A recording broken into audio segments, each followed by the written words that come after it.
Ireland T20 సిరీస్తో మొదలు పెడితే England one day మరియు టీ20 సిరీస్లలో ఎదురైన వరుస పరాజయాలు భారత్ క్రికెట్ అభిమానులకు ఒక పీడకలలా మిగిలిపోయింది.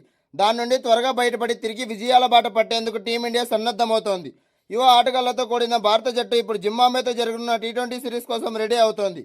గత వైఫల్యాలను పక్కన పెట్టి కొత్త ఉత్సాహంతో బరిలోకి దిగుతున్న మన యువ జట్టు సత్తా చాటాలని అభిమానులంతా ఆశిస్తున్నారు. టీమిండియా జింబాబ్వే మధ్య జరుగుతున్న 3 మ్యాచ్ల టీ20 సిరీస్ జూలై 23వ తేదీ ప్రారంభమై జూలై 26వ తేదీ ముగుస్తుంది. ఈ సిరీస్లోని అన్ని మ్యాచ్లకు జింబాబ్వే రాజధాని హరారేలోని ప్రసిద్ధ హరారే స్పోర్ట్స్ క్లబ్ ఆతిథ్యమిస్తోంది. షెడ్యూల్ ప్రకారం మొదటి మ్యాచ్ జూలై 23వ తేదీ అంటే గురువారం ఈ మ్యాచ్ జరుగుతుంది. రెండో మ్యాచ్ జూలై 25 శనివారం జరుగుతుంది. ఇక మూడవ మరియు చివరి మ్యాచ్ జూలై 26వ తేదీ అంటే ఆదివారం జరుగుతుంది. ఇంకా ఈ మ్యాచ్లో సమయాల విషయానికి వస్తే భారత్ క్రికెట్ అభిమానులకు ఎంతో అనుకూలమైన సమయంలో ఇవి ప్రసారం కానున్నాయి. భారత కాలమానం ప్రకారం ప్రతి మ్యాచ్ కూడా సాయంత్రం 4:30 గంటలకు ప్రారంభమవుతుంది.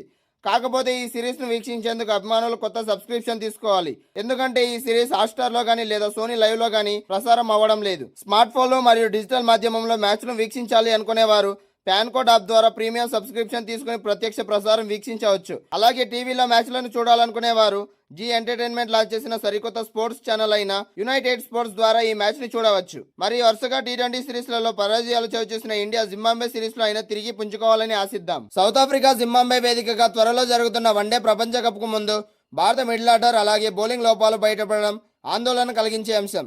ఇప్పటికైనా యువ క్రికెటర్లు తమ వైఫల్యాల నుంచి పాఠాలు నేర్చుకుని కీలక సమయాల్లో ఒత్తిడిని జయించి ఆడితేనే టీమిండియాకు రాబోయే పర్యటనలో మెరుగైన ఫలితాలు లభిస్తాయి. లండన్లోని చారిత్రాత్మక లార్డ్స్ మైదానంలో ఇంగ్లాండ్తో జరిగిన 3వ వన్డే మ్యాచ్లో భారత జట్టు 27 పరుగుల తేడాతో ఓటమి పాలైంది. 388 పరుగుల భారీ లక్ష్యంతో సీనియర్ ఆటగాళ్లు రోహిత్ శర్మ, విరాట్ కోహ్లీ అద్భుత పోరాటం చేసినప్పటికీ యువ ఆటగాళ్ల వరుస వైఫల్యం భారత్ కొంపముంచింది. ఈ ఓటమిపై భారత్ మాజీ కెప్టెన్ బీసీసీఐ అధ్యక్షుడు సౌరవ్ గంగూలీ తీవ్ర స్థాయిలో మండిపడ్డాడు.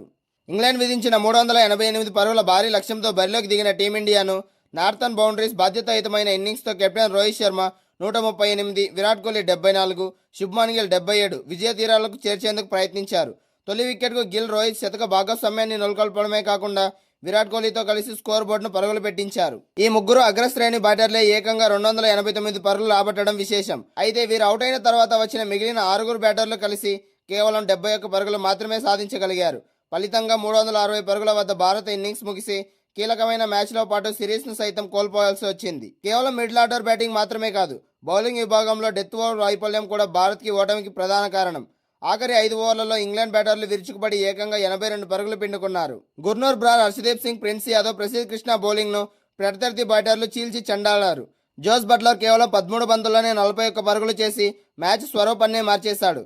భారత జట్టు ఇంగ్లాండ్ను 350 పరుగుల లోపే కట్టడి చేసి ఉంటే ఫలితం ఖచ్చితంగా వేరేలా ఉండేదని విశ్లేషకులు స్పష్టం చేశారు. జట్టు ఓటమిపై స్పందించిన భారత మాజీ క్రికెటర్ దిగ్గజం సౌరవ్ గంగూలీ తీవ్ర అసంతృప్తి వ్యక్తం చేశారు. యువ ఆటగాళ్లు ఎప్పుడూ సీనియర్లపై ఆధారపడడం మానుకోవాలని హితవు పలికారు. ప్రతిసారి రోహిత్ శర్మ, విరాట్ కోహ్లీలే మ్యాచ్లు గెలిపించాలని కోరుకోవడం సరికాదు. ఒకవేళ రేపు ఈ ఇద్దరు మహానాయకులు జట్టుకు దూరం అయితే టీమిండియా పరిస్థితి ఏంటి? ఇషాన్ కిషన్, శ్రేయస్ అయ్యర్, కేఎల్ రాహుల్ లాంటి ఆటగాళ్లు బాధ్యతారహితంగా ఆడడం నిరాశపరిచింది. ఇంగ్లాండ్ కెప్టెన్ జోస్ బట్లర్ ఆడిన తరహా మెరుపు ఇన్నింగ్స్ మన కుర్రాళ్ళ నుంచి ఒక్కటి వచ్చిన విజయం మనదే అయ్యేది.